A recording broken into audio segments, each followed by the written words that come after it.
The lion inside.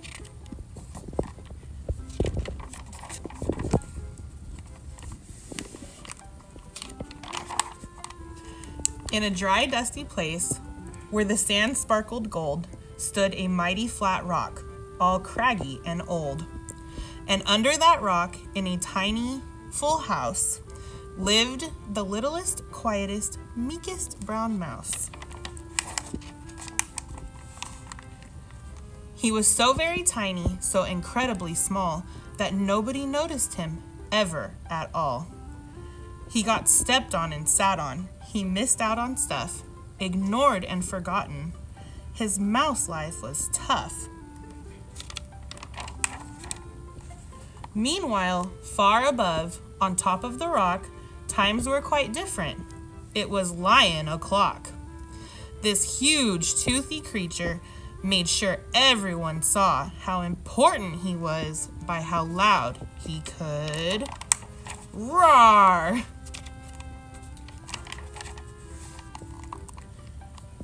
He was head of the pack. He was shouty and proud. He loved flexing his biceps and wowing the crowd. Yes, all were impressed by the mighty King Cat. If only, thought Mouse, I could be more like that.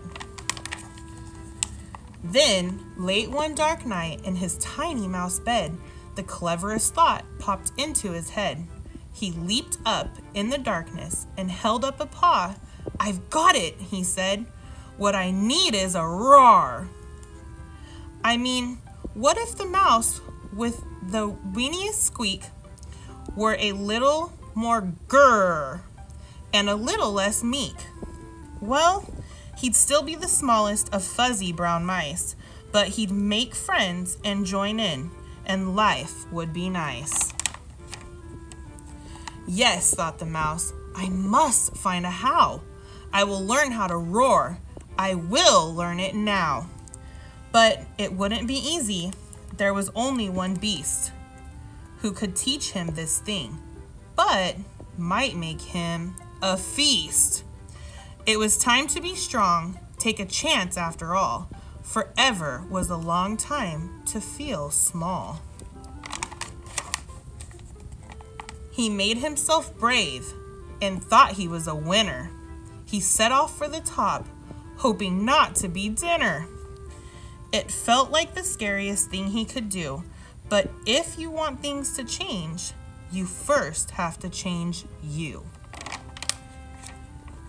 The farther he climbed, the closer he got to the slumbering lion reclining on top. Then, at last, he stood on his tippy toes. He found himself suddenly nose to nose. Gulp, pardon me. Wake up, Mr. Lion, you've got company. Squeak, Mr. Lion, what I've come to for you is squeak. What do you think? You could teach me your roar? A silence befell that twinkling plain. Lion opened his eyes and puffed out his mane. Time went so slowly, it felt like a week.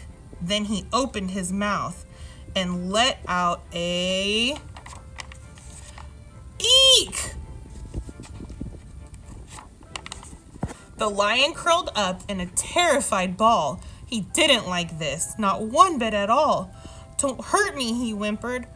Oh, try to be nice. Well, this mighty great lion was frightened of mice. Don't worry, Mouse peeped. I'm here as a friend. Let's hang out together, be pals till the end. That was a magical moment for sure, when the mouse didn't feel at all small anymore. He found his true voice and learned to speak out, and for that, you don't need to roar or to shout. And from that day and always, the two were a pair. They both liked that rock better, now that the rock was to share. The mouse, while still little, felt big in his head, and Lion, he still roared, but with laughter instead. Ha ha ha. Yes, that day they both learned that no matter your size, we all have a mouse and a lion inside. The end.